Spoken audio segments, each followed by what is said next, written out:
I'm the Wellness Administrator for HR. And I want to let you know that tomorrow is the deadline to register for the Employee Olympics. Has anyone registered? Okay, we got 4. So this year, it's actually $25 if you register and attend. So take advantage of that. There's a fun walk, which will happen from 2 to 2:30. We're going to dip down to the banks of the Schuylkill River, weather permitting. Hopefully it will be beautiful out. So you can actually get paid to walk. So hopefully that's enticing to you. We're also having the therapy dogs are going to make a little appearance. So they're just going to trot through various events. So if you want to see the therapy dogs, that's another great reason to attend. There's also a raffle. So one person will get an iPad and 2 people will get Fitbits. So if you aren't enticed by dogs, $25 and a raffle, I don't know what else to do to get you here. So I hope you can come. So if you're watching online, you can either type your name into the chat box. You have to have a YouTube channel to do that. You can Google how to do that. You basically have to sign in to YouTube. If you're unable to do that, that's fine. Just email me, and my email is in the chat. It's M as in Monica, E as in Elephant, F as in Frank 55 at Drexel, and just let me know that you're here. So these points, it's $15 for today. If you're here in person, please sign in. The points do take about 6 weeks. So in July, I'm going to tell Health Advocate that you're here in June, and then it's going to take them a week or so to actually put the points in the system. So just please know that that's the process. So I'm going to invite Haji Shreffler up to talk about the Drexel Meditation Group briefly. Thank you. Hi, everybody. So my name is Haji Shreffler. I run the Drexel Meditation Group, which has been around for 6 years as of July 1st. We meet every Thursday from 12:30 to 1 o'clock. This is a great way to either begin a meditation practice, anchor, or just deepen your meditation practice if you already have one. You don't need to have any experience. We listen to a guided meditation, and it's just a great way to insert some self-care and pause into what is often a very busy day. That's every Thursday from 12:30 to 1. And I will say that even though it's once a week, it may not seem like a lot. It really does make a difference. I just had someone last week who recently started comment to me after that. Just this once a week touch point has really helped him to then start his own practice on his own. So I invite you to join us. It's a great time to, as I said, just insert some self-care and mindfulness into your day. If you're interested, feel free to let me or Monica know. And the second Thursday of every month, there is $5 on the table of the wellness points, and that is this Thursday. So if you haven't been yet, this Thursday would be a great time to come out and see what it's like, and you will earn 5 points. So thanks. Thank you. So our speaker today is Mike Gottlieb from the Counseling Center. So I'll let him introduce himself and kick it off. Hi, good afternoon, everyone. My name is Dr. Mike Gottlieb. I'm a clinical psychologist here at Drexel University. And my area of expertise is acceptance and commitment training, which is based on acceptance skills and mindfulness. And by show of hands, how many people were here for my first workshop here on psychological flexibility? Oh, okay, so we have a lot of new faces. That's wonderful. I will say that I've been struggling with a cold for the last week, so there may be some intermittent coughs and sniffles. My apologies. So today's workshop is entitled Mindfulness of Emotions, and obviously the key word there is mindfulness. So I figured that we would start with a really brief mindfulness of our breath practice. Anyone have a sense of how they would define the word mindfulness that they'd be willing to share?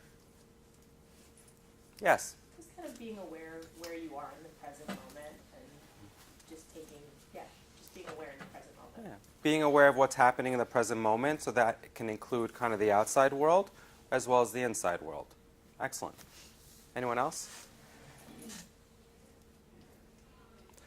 So I think you're right on point, and then the only thing I would ask is, right, what's the quality of that paying attention? And so what I would add is mindfulness is noticing what's happening in the present moment, both inside and outside, with a sense of curiosity and kindness, a real sense of openness to whatever is happening. And it's a skill. It can be learned. It's not about kind of getting rid of what you're thinking or feeling. It's not, zen and nothing bad happening. It's really a skill that can be learned, just like exercise or knitting or something like that. So there's no such thing as a bad meditator. You can't do it badly. And so what I'm going to ask us to do now is I'll lead you through a very brief mindfulness exercise. And what we'll do is I'll start from asking you to kind of notice the outside, kind of some sounds, maybe yourself sitting in the chair, and then I'll take it inside. I'll ask you to pay attention to your breathing, wherever that comes easiest for you. Maybe it's the cool air rushing through your nose, or maybe it's the rise and fall of your belly. And naturally, your mind will wander. It'll start jumping to, what do I have to do after lunch? Why did I sign up for this? I hope I get that 15 points. I got to pick up the kids. Your mind will jump. It'll jump to the past. It'll jump to the future. That's all right. It's what our mind does. And what mindfulness actually is noticing that your mind has jumped, gently acknowledging that, and bringing it back to what you're choosing to put your attention on. And so for this exercise, just follow my lead, and I'll ask you to first notice some things in the outside, and then we'll bring it onto the inside. And each time you notice your mind wander, just gently bring it back.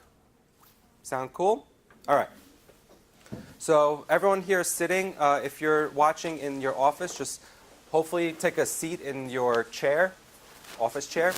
And I like to say that we want to have a nice mindful and kind of dignified posture. So your feet flat on the ground. And you can have your palms resting on your lap. You can have them kind of open up like this, or if you want to feel more grounded, you can have them kind of face down in your lap, whatever it is that you feel comfortable with. And supported by the chair, but don't be slouching like this. And so what we're going to do is I'm going to ring my chimes 3 times. And on the first one, just kind of get ready for the exercise. On the second one, really try to focus on the sound. And on the third one, really jump into the exercise and just follow my directions. Okay? All right, here we go.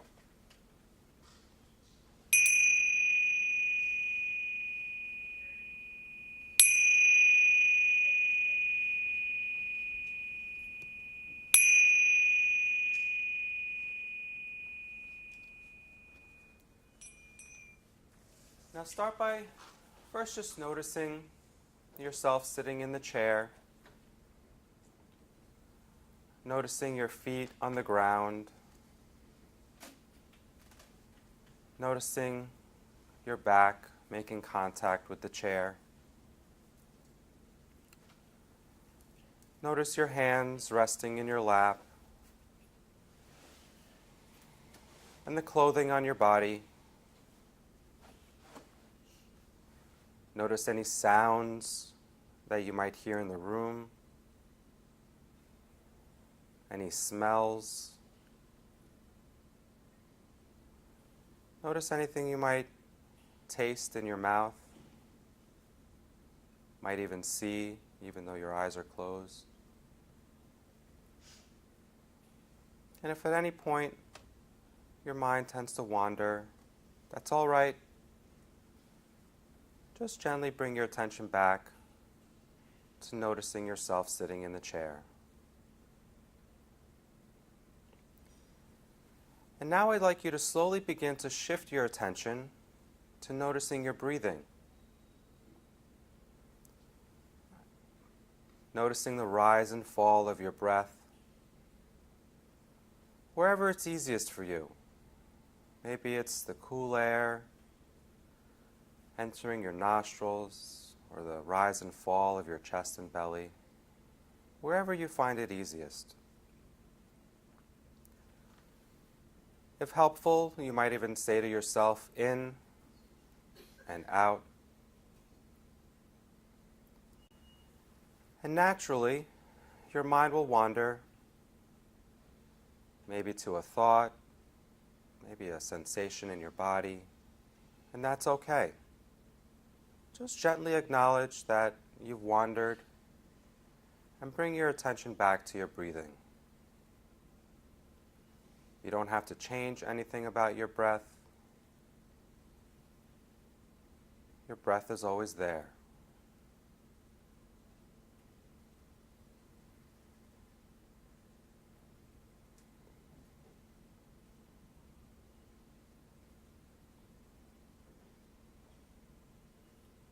And try to be gentle with yourself if you're struggling to stay focused on your breath.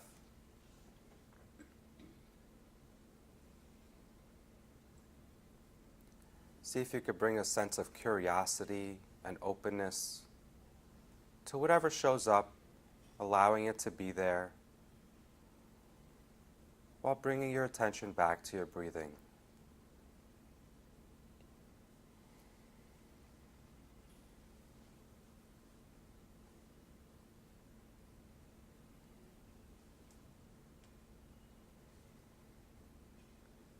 And after you hear the third chime, you may open your eyes.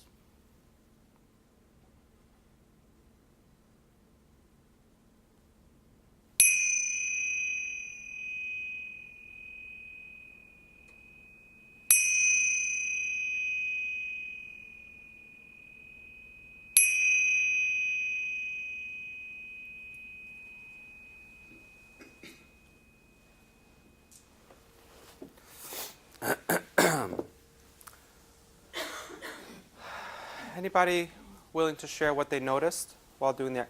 How many people's mind wandered? Yes. And if you don't have your hands raised, I don't believe you.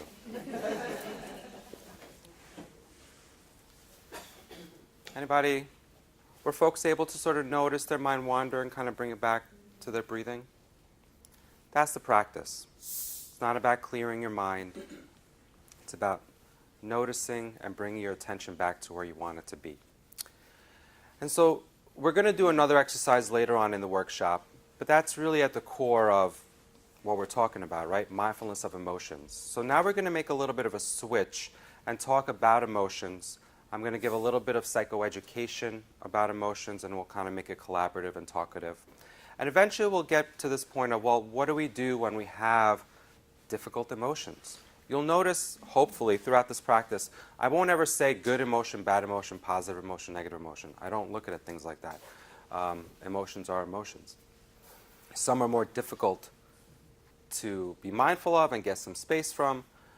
Some have stronger urges tied to them, but not good or bad.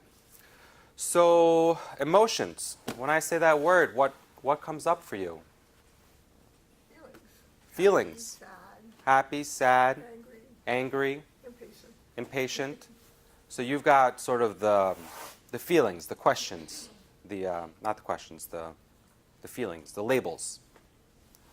Other people, when I say the word emotions, sensations. So like physical sensations in the body. I just heard a right? Interesting, right? Numbness. Sometimes when you like numb out with a stupid video game or something like that. Yeah, so when I say emotions, you think of ways that I try to get away from ones I don't really like. I'm glad you actually said that, because acceptance and commitment training is based on this idea of psychological flexibility. And that's really what my first workshop here was about. And so I want to take just a few minutes to explain the model so that we're maybe sort of all on the same page, because I think it's a really important one. So I'm going to just shift over here. It's okay if you can't see exactly what's written on here. But what the model talks about is, and it's rooted in mindfulness, is that we have our 5 senses experience, right? So I can touch it, I can see it, I can smell it, I can hear it, I can taste it, right? I like to think of that as the outside world, okay? And then we have our mental experience, the inside world, things that we're thinking, feeling, images, memories, emotions, sensations, right? So if we all just kind of close our eyes for a moment, right? Could you imagine what the room looks like, right? Could you imagine kind of the smell, what you were just doing? Right, so we have, and you can open your eyes now. can everyone see that there's a difference between the outside world and then the inside world, right inside our mind or our body? So that's our mental experience, the inside world. And we have this ability to notice that there's a difference between the outside world and the inside world. Okay? Here we have a sense of who and what's important to us. I have from, no, that's not it.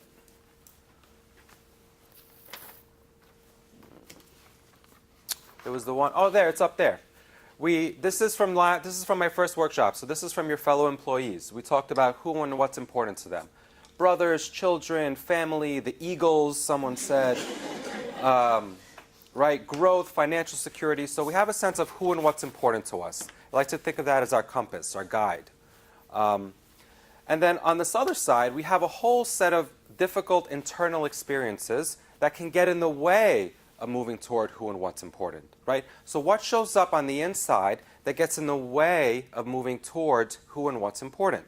And here we have a list: stress, anxiety, anger, distractibility, memories of loss, resentment, jealousy, self-doubt, things of that nature, right? Inside experiences. And I love the setup that you gave me. I did not pay you. She mentioned, was it video games or TV? Video games?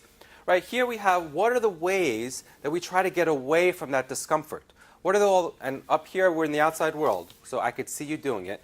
What are the ways that we try to get away from this internal discomfort, the difficult thoughts, the difficult feelings, right?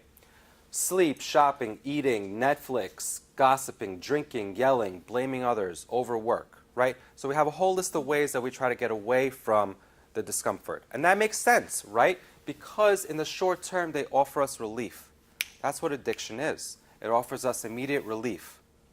But in the long term, it really keeps us from moving towards who and what's important to us in our lives. And this is how we can kind of get stuck in the circle. And sometimes when we do these things, we feel even worse. Guilt, sick, shame, and those types of feelings. So not only do we sometimes feel worse, but we're also not doing the things and moving toward who and what's important. And here we just had a list of all the ways that I could see someone moving towards who and what is important to them, right? Connecting with their children, talking to them, doing, playing games, exercise, educating themselves, eating well. But interestingly enough, I just want to point out Netflix is on both of these, right? So the question is, who would know if you were watching Netflix as a way to connect with your kids or your spouse or your partner, or if you were using Netflix as a way to get away from some discomfort? Who would know? You. So there you are. You are really the only one that knows the function behind your actions. So in 2 minutes, that is the psychological flexibility model, right? We spend about an hour in it in another workshop. I'm happy to talk after if anyone has further questions about that. The first workshop's actually available on Drexel Online, the YouTube channel. So it's called Psychological Flexibility Workshop. It's a career pathway too. Or career pathways as well. So career pathways or YouTube, Psychological Flexibility Workshop. Cool. Any quick questions about this before we sort of jump into emotions? Okay. All right. So Drexel, stressful place to work. I was asked to talk about this. It was, what are triggers specific to Drexel employees, right? So what are some possible triggers, and you can even mention your personal life as well, that might lead to strong emotions coming up? In your work life, personal life, what might trigger emotions?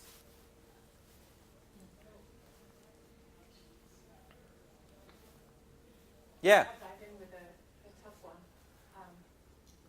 This is the type of year, the past 2 years running, in which there have been layoffs. Layoffs.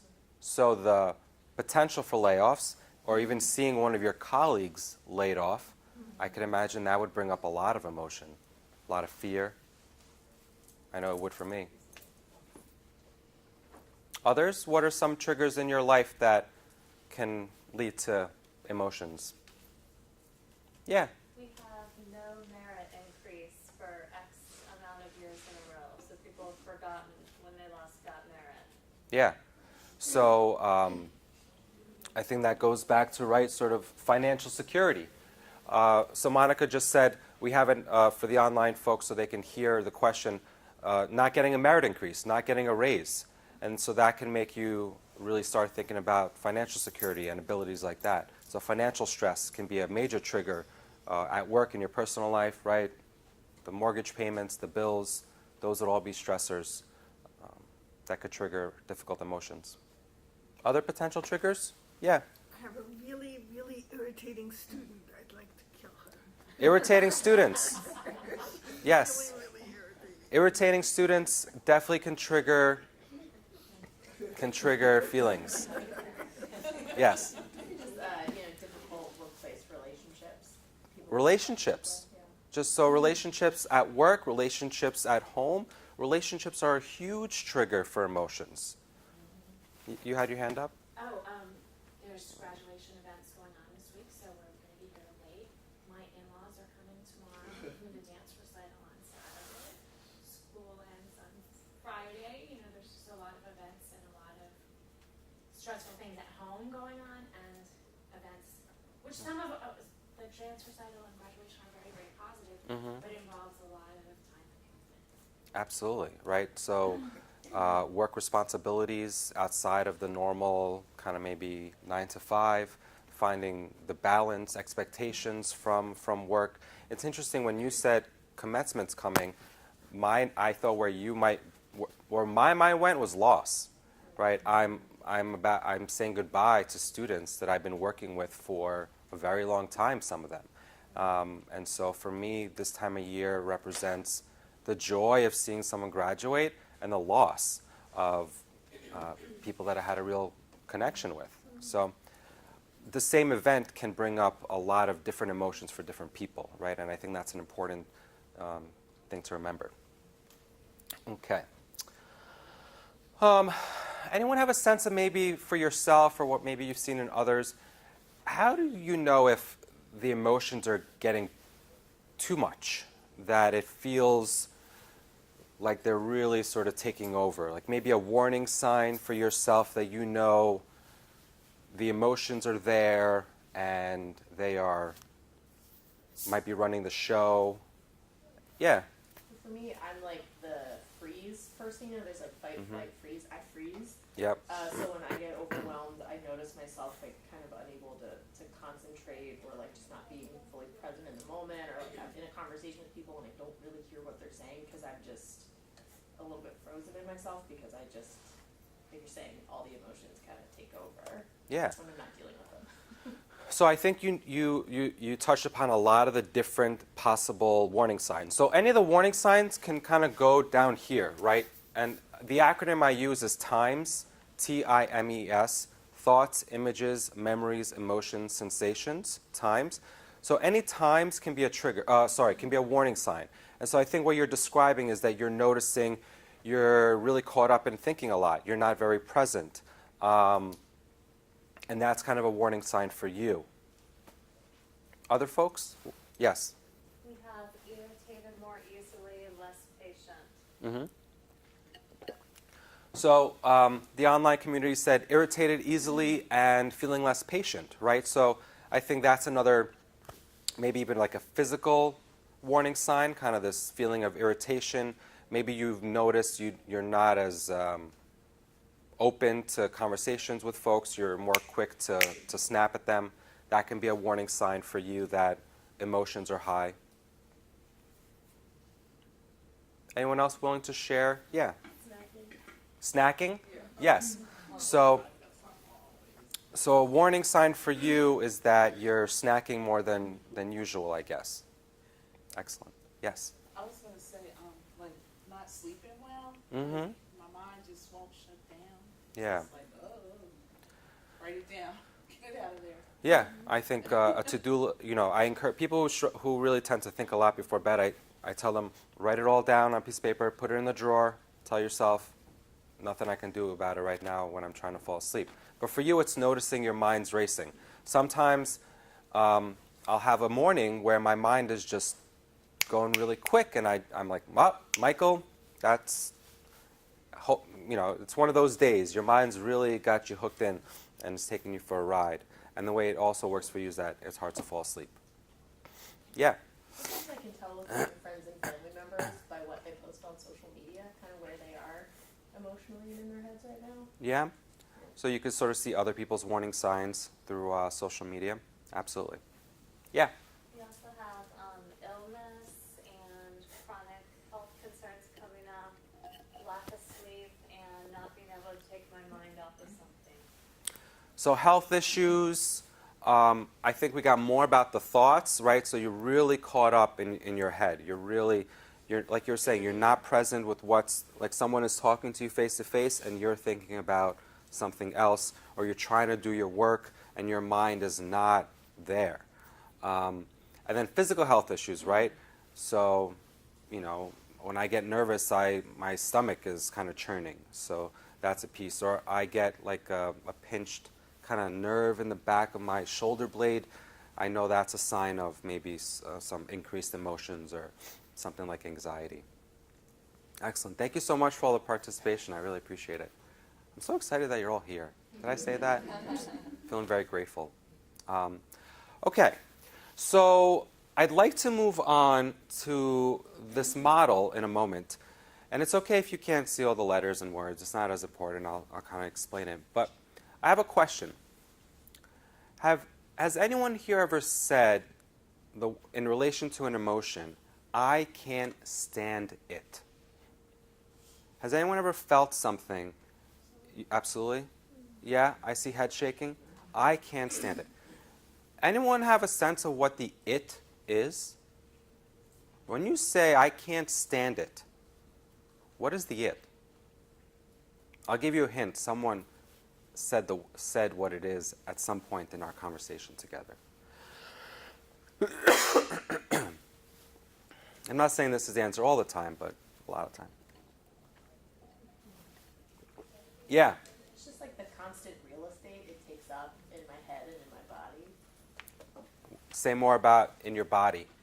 Like you physically feel it. You physically feel Yeah, and it's usually, it's like this pit in your stomach or like your heart's racing and it kind of, keeps going back and forth. Yes. Yeah. It's the physical sensation. Think about that. When you say I can't stand it in a really intense emotion, what is the it? It's the physical sensation. Right? Okay. By show of hands, who can actually read this? The front, the VIP seats? Yeah. Okay.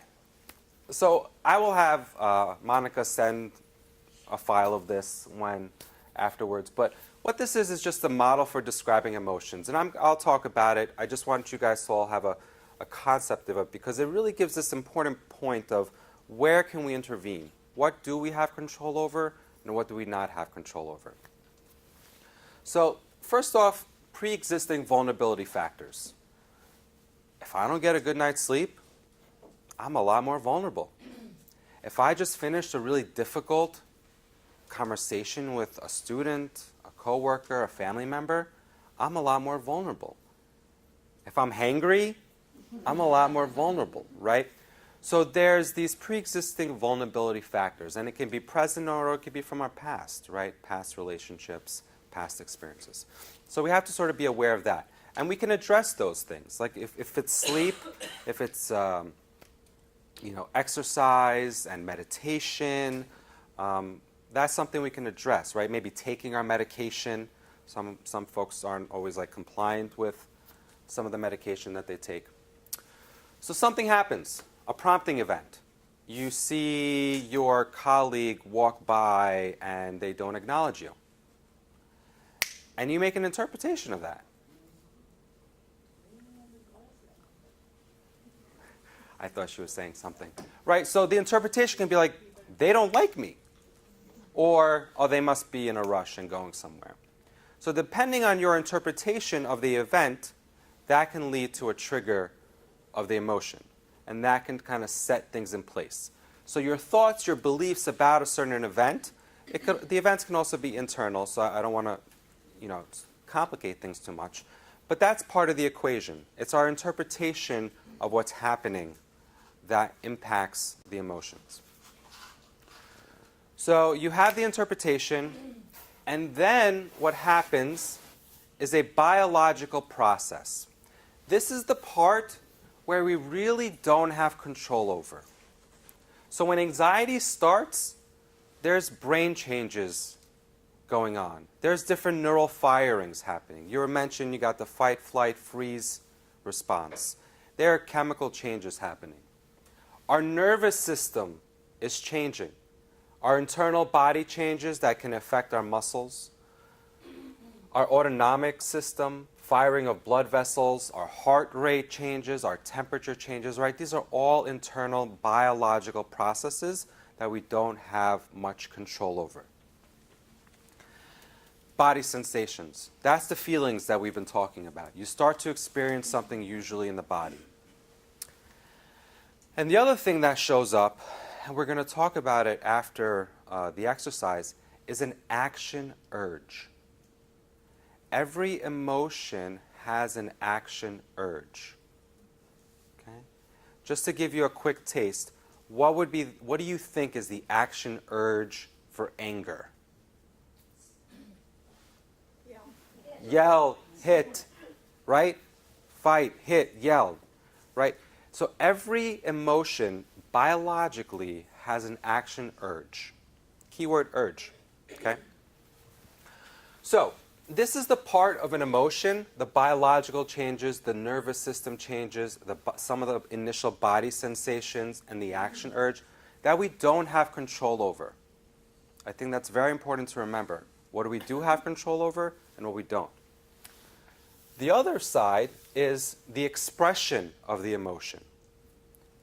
Our face and body language change. There's facial expressions, our posture, right? When we're like not in a good mood, sometimes we don't even realize it, but we're just sitting like this, or we're slouching. Tons and tons of experiments out there, right, of measuring emotions all over the world. You can really sort of tell a genuine smile, sadness, the crows. Skin color changes, right? Some emotions you might even get kind of a little red. How's my skin color? Words, right? Someone said yell. You have a choice, right? There might be the action urge to attack, but the expression of the emotion might have the words. What is it that you say? Some people mention snapping quicker, being more irritable. Words also mean emails, right? You have control over sending that nasty email. And then actions, right? Your behavior, right? You have a choice over whether you eat or yell or binge watch Netflix or have a drink, smoke a cigarette. That's the part that you have a choice. That's where we can sort of change the feeling. We can learn to have a different relationship with the emotion. So it's the emotion showing up, we don't always have control over that. The biological changes, we don't always have control over that. The thoughts showing up, the images, the memories, emotions, the physical sensations, those are all things we don't have control over. What we do have control over is our ability to notice them, just like we practice with the mindfulness of noticing the breath. That's where we have the power. We have the ability to notice, and then we do have a choice in how we respond. That's where the power lies. How do you respond when the emotion shows up? Okay? And so that's this part, the expression. That's where we get a choice. And when you put this all together, you get an emotion. And you get an awareness of that emotion. And depending on what you do, there's after effects. No, not depending. No matter what, there's going to be after effects. So the after effect of when I'm anxious, having too many drinks, and then waking up feeling gross and hungover and guilty and ashamed of what I did, or maybe the actions I took at that point. The after effects of getting angry with somebody and yelling at them or screaming at your children, those have after effects for the anger, for whatever emotion might have showed up. Or you walk away maybe, right? You're feeling angry and you walk away and you use some of the skills I'm going to go over, and that has after effects too, right? Maybe it doesn't start the cycle of the next emotion, guilt for the way you responded, or shame, or even more anxiety, right? When you're anxious and you avoid stuff, how do you end up usually feeling? More anxious, right? So there's always an after effect, but that's where we get the choice with how we respond. And then this starts all over, right? That's the model of emotions. Does anyone have a question about that? Was this helpful? Yeah? Heads nodding. Awesome. Okay.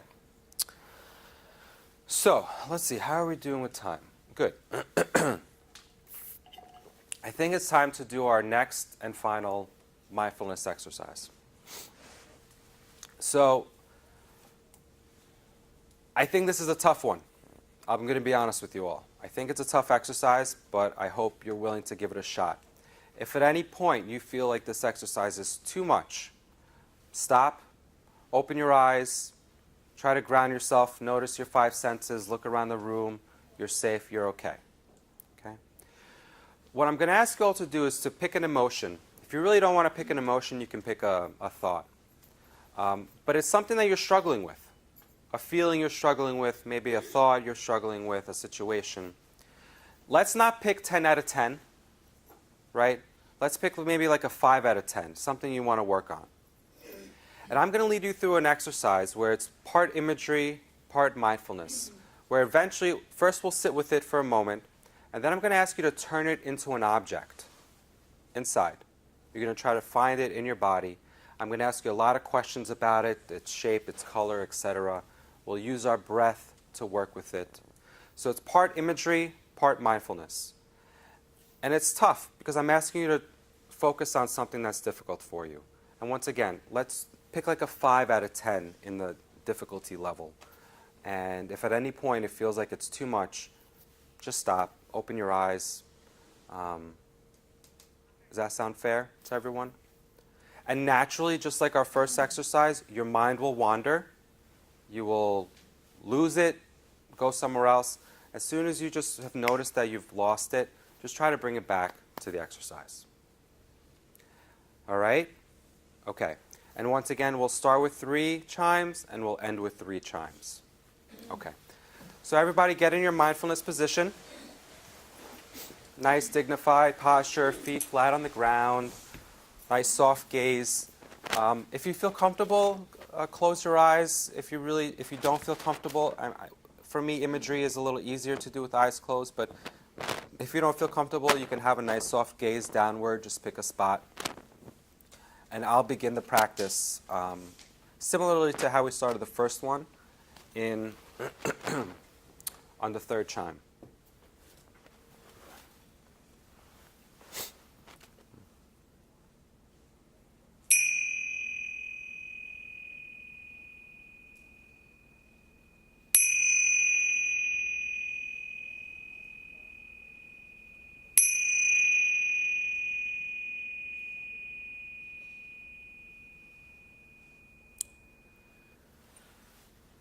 So let's start again by just noticing ourselves in this room.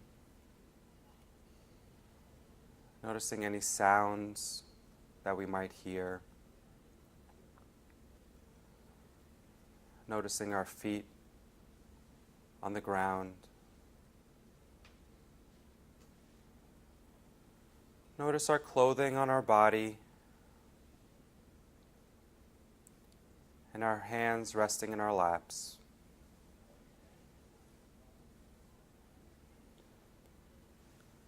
And when you're ready, start by bringing your attention to your breathing, noticing your in-breath and your out-breath.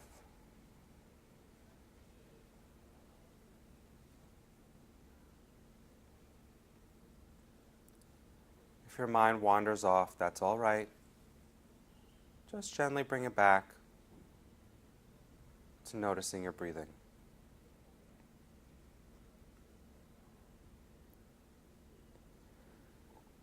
And I'd like you to bring into your awareness something that you're struggling with. It can be an emotion, a thought, a physical sensation. Something that you would like to work on. Not the most difficult, but something you'd be willing to bring in for the exercise. And I'd like you to just allow this discomfort, this emotion, just be there for a moment. See if you can notice it.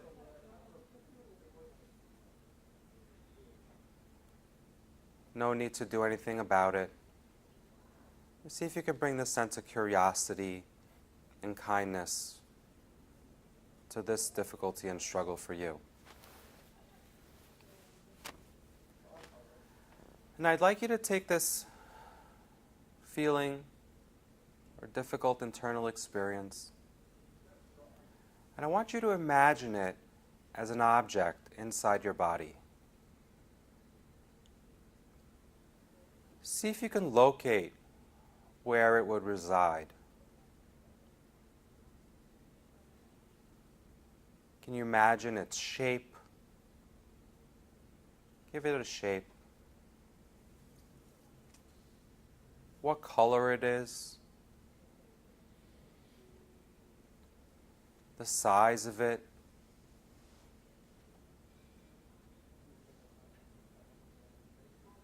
The temperature. Is it cool or hot?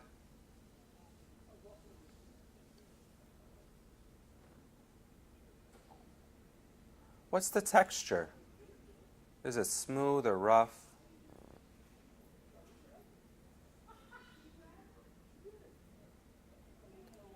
Is it still or is it moving? Is it translucent or opaque?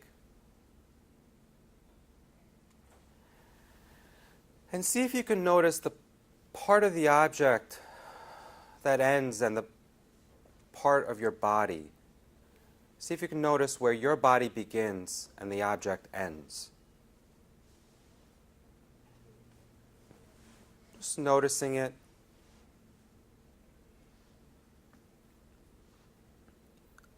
Again, if you've lost the image or you've wandered off, just bring it back as best you can. It's all right. You're all doing the best that you can. And now I'd like you to slowly begin using your breath to breathe in, coat the object with your breath, and then breathe out. So breathe in, coating the object with your breath, and breathe out.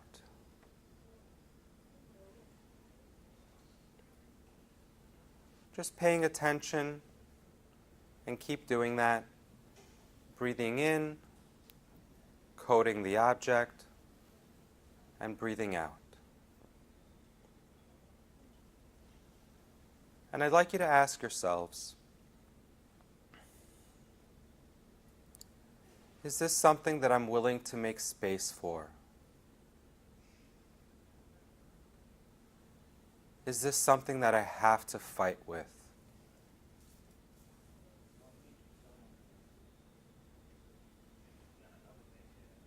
Is this something I'm willing to be gentle and curious with? Is this my enemy?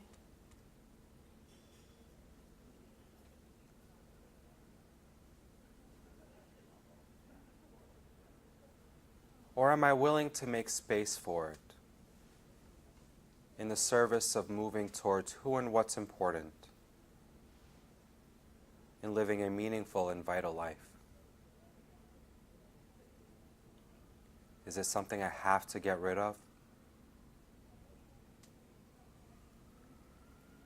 Just continue using your breath to breathe in, coat the object, and breathe out.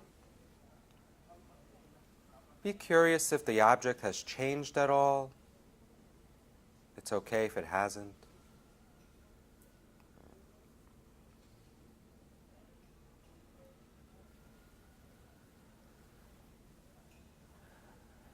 I'd like you to, once again, start to slowly let go of this imagery exercise. Bring your attention back to the room. Notice yourself sitting in the chair.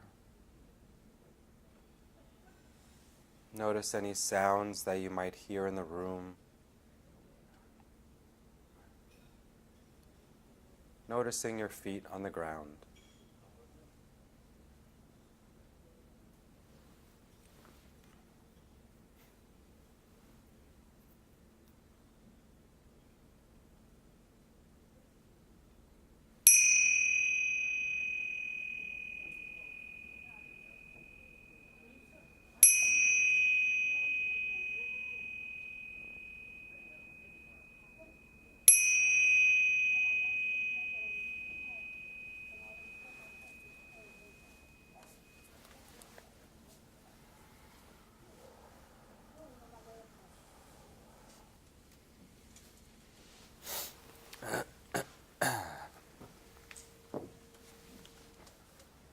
Thank you all for doing that with me.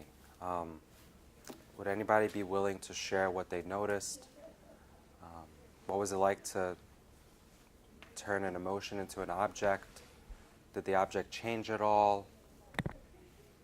Anything you'd be willing to share? No pressure, it's okay. Yeah.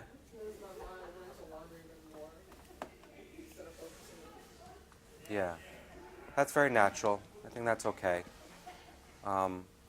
Were you able at one point to bring up that difficulty? Yeah. And I think that's really important to remember, is that you sat with something that's painful, something that's difficult for you. And it makes complete sense that your mind tried to get away from it. Your mind, it likes comfort.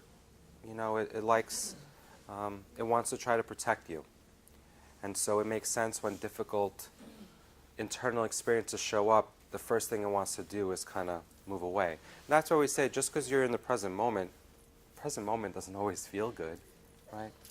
And so it's great that you tried, and I think keep doing it. You know, I think joining the faculty meditation group is a great way to practice, but that totally makes sense. Anyone's object change as you sort of brought your breath to it? Do anything different? Yeah. Mine was moving around a lot at the beginning. It Uh-huh. bounced, and then by the end it was still. Okay. You know, So your object was moving a lot, and then later on it became more still. Cool. Anyone else wanting to share anything? Yeah. Change color. Change color. Cool. Right. And so the goal of this exercise in part is to just try to have a different relationship with something we tend to avoid, right? So for anyone that the object didn't change, nothing happened, just give yourself credit that you sat with and brought intention and curiosity to something really difficult. Okay? So that's just one mindfulness of emotion exercise or mindfulness practice that you can do. If anyone wants like a recording or something like that, feel free to reach out and I can offer that as well. Okay. Anything from the online community? All right. Sounds good. How are we doing on time? 12:50. All right. So what do we do with emotions? We have a few options. To kind of summarize, there's so much I want to share with you and so little time. Okay. So what I have up here is 3 ways to respond to a problem. 4 ways, sorry. If you can fix a problem, fix it. If you can change how you feel about the problem, change how you feel about the problem. If you're not able to do one of those 2, then you might have to tolerate or be open to accepting the problem. That maybe this isn't something you can address right now, right? Maybe you just got into a fight with your partner and You have to be open that this is happening right now. It's best we sort of talk about this the next day, right? Got to tolerate and accept the emotions in that moment. And obviously, we can always stay miserable and suffer. So that's the next workshop, how to stay miserable and suffer. And so what this workshop is really about, it's about this learning how to either tolerate or accept the problem. That's kind of a part of it, as well as sort of changing how we feel. So I want to leave you with a few skills. So the main acronym I love is STOP, S-T-O-P. When you've noticed, right, you've noticed your trigger, you may have even noticed your warning sign, so you have some good data, you know yourself better than anyone. After those two, you want to stop. And stop means literally stop. T is for just take a breath or take a break, either or. Observe, right? Observe what's happening inside your body and outside your body. Observe the times. Observe what are you thinking, what are you feeling, what are you physically noticing in your body. What urges are you having, right? Sensations are urges, right? What's the action urge? And then you want to proceed effectively. And effectively can mean a lot of things to a lot of different people. For me, it means proceed in a way that's moving you towards who and what's important. And you yourself are important. And so you want to move effectively in a way that's, taking care of yourself, okay? Respecting yourself. And so if you just stop, take a breath, observe what's happening inside and outside, and then proceed effectively. So that could be, right, not writing that email, not yelling, not going after the pint of ice cream or something like that, right? Or it could be doing something, it could be calling someone, right? It could be making an appointment with your friend or colleague. And so the last two things I want to leave you with, one of the options for proceeding effectively, one is you can self-soothe. Always self-soothe with your 5 senses. Excellent way to self-soothe. If we had more time, I'd go through each of our senses and ways you can self-soothe. But just think of how you can self-soothe with sight, right? Watch something funny, go out in nature. Sounds, listen to some music that you like, white noise or something, anything with sound, nature sounds. Smells, maybe put on some nice lotion, a nice candle. Touch, similar. If you're already not feeling great, don't put on an itchy sweater. Put on something comfortable, right? Put on something that feels good to yourself, to the touch. And then taste. I'm not talking about ice cream. It could be a scoop, but maybe it's a cup of tea or a throat lozenger, something to kind of help soothe yourself, right? In a moment when you need to take care of yourself, when you've done stop and you got to pee and you need self-soothing, your 5 senses are an excellent, excellent place to start. And then the last thing I'll say is just opposite action. And so opposite action is sometimes we have to act opposite to what our emotion is pulling for us to do when the emotion kind of doesn't fit the facts. Like someone walking by us in the hallway, we don't really know the full story. Are they mad at us, or they just maybe didn't see us and they have a meeting to get to? So we want to sort of check the facts if maybe there's something else going on, or if acting on the action urge is not effective, right, would make the situation worse. So for anxiety, what's the action urge? What do you think? Lock yourself up in the closet. Lock yourself up in the closet. So hiding, right? So if you locked yourself up in the closet, would that be a helpful idea? No, right? So we'd want to act opposite. We'd want to approach the thing that's making us anxious. Anger. Action urge is to fight. Maybe, so we do the opposite. We walk away, or we actually be extra kind. What's some other emotions we have? Action urge for sadness.